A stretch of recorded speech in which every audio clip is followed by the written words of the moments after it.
পাখির চোখে দেখুন, যতদূর ইচ্ছে উড়ুন, কিন্তু এই ধুধু প্রান্তর শেষ হবে না। নদীর চরে জন্মানো আগাছায় ভরে গেছে পুরো প্রান্তর, কিন্তু এটি তো চর নয়। একটু খেয়াল করলে দেখা যাবে পুরো ভূমি বালুতে আচ্ছন্ন। কিন্তু এখানে এত বালু আসলো কি করে, কারা এনেছে? কৌতূহল মেটাতেই নিচে নামুন। দেখুন এখানে অসংখ্য সাইনবোর্ড, তার মধ্যে একটি রিমঝিম। নামের মধ্যে মাধুর্য থাকলেও কাজে তার মিল নেই। নারায়ণগঞ্জের রূপগঞ্জ উপজেলার ভোলাবো ইউনিয়নে অবস্থিত এই হাউজিং প্রতিষ্ঠান গ্রাস করেছে সাধারণ মানুষের জমি।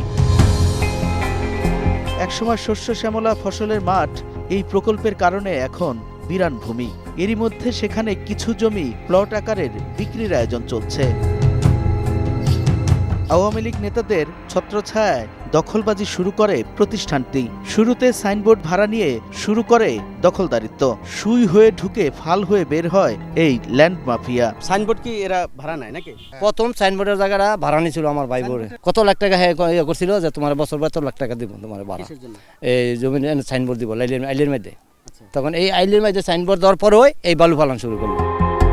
এদের বিষয়ে কেউ প্রতিবাদও করতে সাহস পায় না, কারণ প্রতিবাদ করতে গেলেই শিকার হতে হয় হামলা মামলার। আমি লেগে না তারা তো আমরা বাহাদুরি দায়া শেষ করে লেগেছে।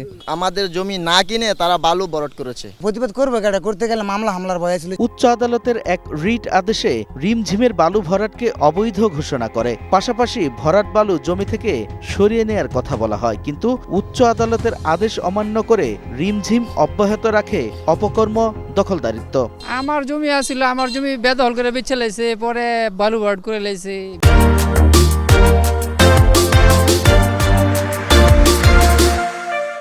আরো ভূমি গ্রাস করতে নতুন নতুন জমিতে দিচ্ছে সাইনবোর্ড। যতদূর চোখ যায় ফসলি জমিতে দেখা যায় রিমঝিমের আধিপত্য।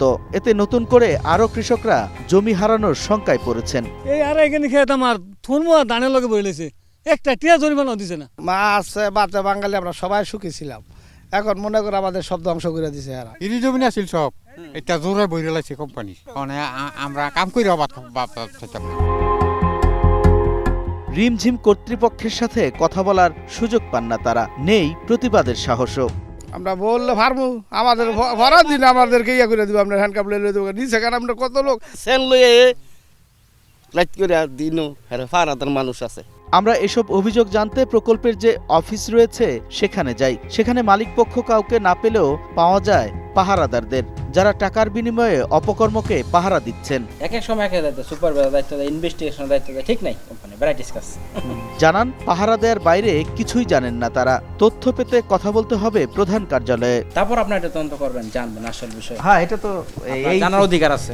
রাজধানীর নিকুঞ্জে রিমঝিমের প্রধান কার্যালয়। সেখানে কর্তৃপক্ষের সাথে কথা বলতে চাইলে শুরুতেই বাধা দেন রিসিপশনিস্ট।